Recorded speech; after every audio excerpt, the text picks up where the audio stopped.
ನಮಸ್ತೆ. ಹನುಮಗಿರಿ ಬ್ರಹ್ಮಕಲಶೋತ್ಸವ ಅತ್ಯಂತ ವೈಭವದಿಂದ ನಡೀತಾ ಇದೆ.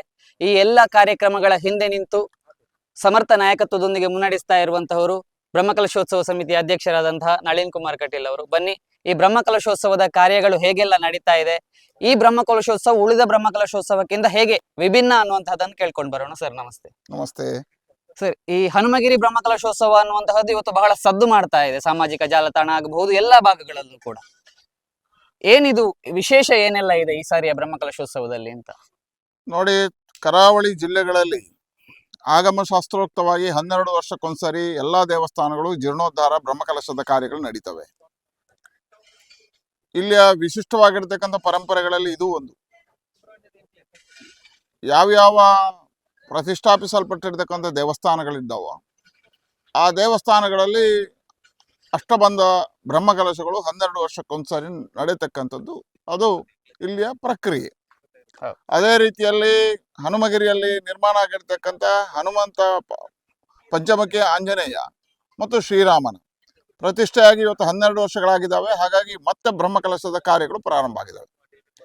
ಅದರ ಕೇವಲ ಬ್ರಹ್ಮಕಲಶ ಮಾತ್ರ ಮಾಡಿದ್ರೆ ಅದರಲ್ಲಿ ಸಮಾಜ ಜಾಗೃತಿಗಳಾಗಬೇಕು, ಧಾರ್ಮಿಕ ಸಂಘಟನೆಗಳಾಗಬೇಕು, ರಾಷ್ಟ್ರ ಚಿಂತನೆಗಳು ಬರಬೇಕು ಅನ್ನುವ ಪರಿಕಲ್ಪನೆ ಅಡಿಯಲ್ಲಿ ಬ್ರಹ್ಮಕಲಶದ ಒಟ್ಟಿಗೆ ಒಂದಷ್ಟು ಯೋಜನೆಗಳನ್ನು ಮಾಡಲಾಗಿದೆ.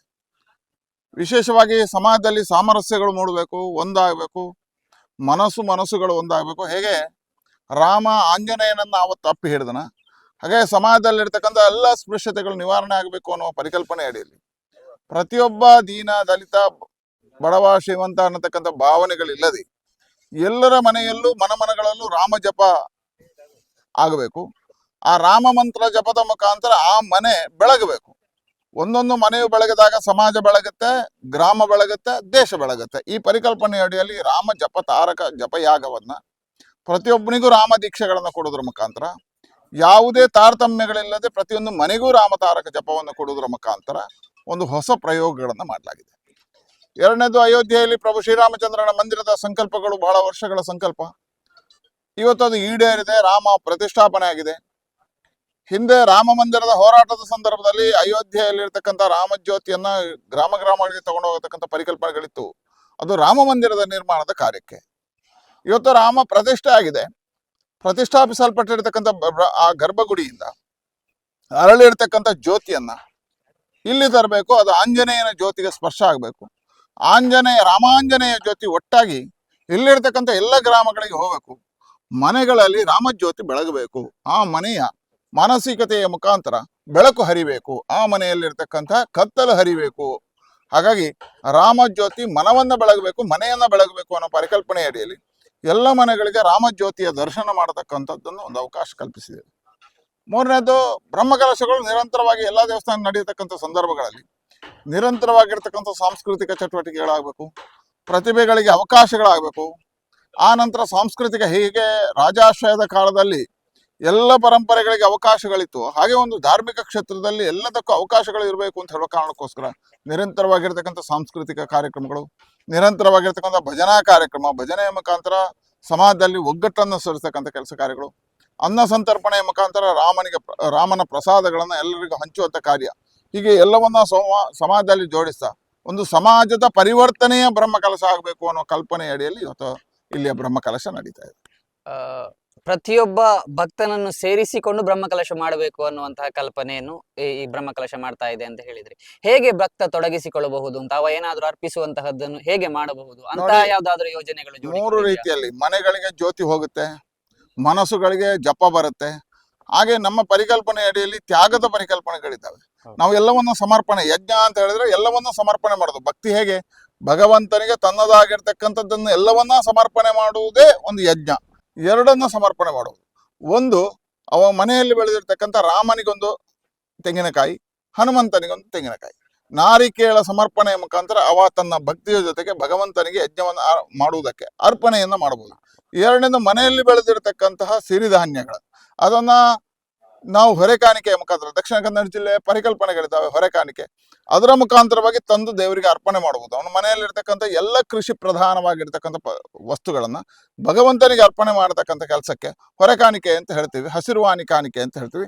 ಅಂತ ಹಸಿರುವಾಣಿ ಕಾಣಿಕೆಯಲ್ಲೂ ಅರ್ಪಣೆ ಮಾಡಬಹುದು, ನಾರಿಕೇಳ ಇದರಲ್ಲೂ ಸಮರ್ಪಣೆಯನ್ನು ಮಾಡಬಹುದು. ಈ ಎರಡನ್ನ ಜೋಡಿಸಿದೆ. ಯಾಕಂದ್ರೆ ರಾಮ ಮಂದಿರ ಹನುಮಂತನ ಜೊತೆಗೆ ಮನಸ್ಸುಗಳು ಮನೆಯ ಜೊತೆಗೆ ಭಾವನೆಗಳು ಜೊತೆ ಆಗಬೇಕು ಅಂತ ಹೇಳುವ ಕಾರಣಕ್ಕೆ ಇದನ್ನು ಜೋಡಿಸಿದ್ದೇವೆ. ಉತ್ತರದ ಅಯೋಧ್ಯೆ ಮತ್ತು ದಕ್ಷಿಣದ ಹನುಮಗಿರಿ ಎಲ್ಲಿಂದ ಎಲ್ಲಿಯೋ ಒಂದು ಸಂಬಂಧ ಒಂದಾಗ್ತಾ ಇದೆ ಈ ಸಂದರ್ಭದಲ್ಲಿ, ಇದರ ಬಗ್ಗೆ ಏನ್ ಹೇಳ್ತೀವಿ? ನೋಡಿ, ರಾಮನ ಜೀವನವೇ ಉತ್ತರದಿಂದ ದಕ್ಷಿಣಕ್ಕೆ ಜೋಡಿಸಿದೆ. ರಾಮಾಯಣದ ಪರಿಕಲ್ಪನೆ ಇರತಕ್ಕಂಥದ್ದು ಅಯೋಧ್ಯೆಯಲ್ಲೋ ಲಂಕೆಯಲ್ಲೋ, ಅಯೋಧ್ಯೆಯಲ್ಲೋ ರಾಮೇಶ್ವರ ಎಲ್ಲೋ, ಅಯೋಧ್ಯೆಯಲ್ಲೋ ಹನುಮಂತ ಎಲ್ಲೋ. ಹಾಗಾಗಿ ಉತ್ತರದಿಂದ ರಾಮ ನಡ್ಕೊಂಡು ಪಾದಯಾತ್ರೆ ಮುಖಾಂತರ ಯಾವ ಯಾವ ಪ್ರದೇಶದಲ್ಲಿ ಹೋಗಿದ್ದಾನೆ ಆ ಎಲ್ಲ ಕ್ಷೇತ್ರಗಳನ್ನ ಬೆಳಗಿಸಿದ್ದಾನೆ.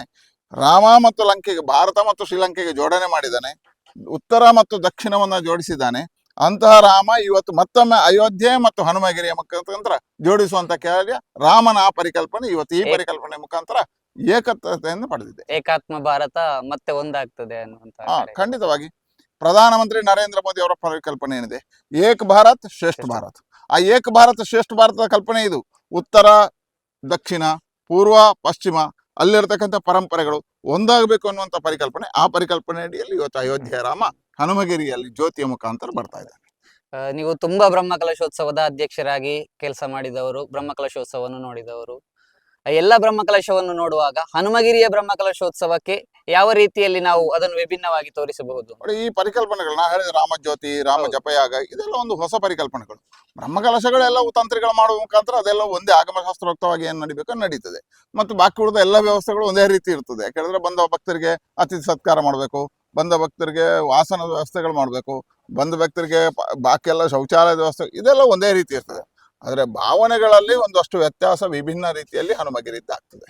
ಹನುಮಗಿರಿ ಅಂತ ಹೇಳುವಾಗ ಗಣ್ಯರು ಹಿಂದಿನಿಂದಲೂ ಕೂಡ ತುಂಬಾ ದೊಡ್ಡ ದೊಡ್ಡವರು ಬಂದಿದ್ದಾರೆ, ರಾಷ್ಟ್ರದ ಗೃಹ ಮಂತ್ರಿಗಳು ಬಂದಿದ್ದಾರೆ, ರಾಜ್ಯಪಾಲರು, ರಾಜರು ಎಲ್ಲರೂ ಕೂಡ ಬಂದಿದ್ದಾರೆ. ಈ ಬಾರಿಯ ಬ್ರಹ್ಮಕಲಶೋತ್ಸವದ ಕಲ್ಪನೆಗಳು ಬರುವಾಗ ಯಾರೆಲ್ಲ ಇರ್ತಾರೆ? ನೋಡಿ, ರಾಮನ ಕಾರ್ಯಕ್ಕೆ ರಾಮನಿಗಿಂತ ಶ್ರೇಷ್ಠ ಯಾರಿಲ್ಲ. ಹಾಗಾಗಿ ದೇಶದ ಎಲ್ಲರನ್ನ ಕರೆದಿದೆ, ಯಾರ್ಯಾರು ರಾಮ ಭಕ್ತರಿದ್ದಾರೆ ಅವರೆಲ್ಲರೂ ಜೋಡಣೆ ಆಗ್ತಾರೆ.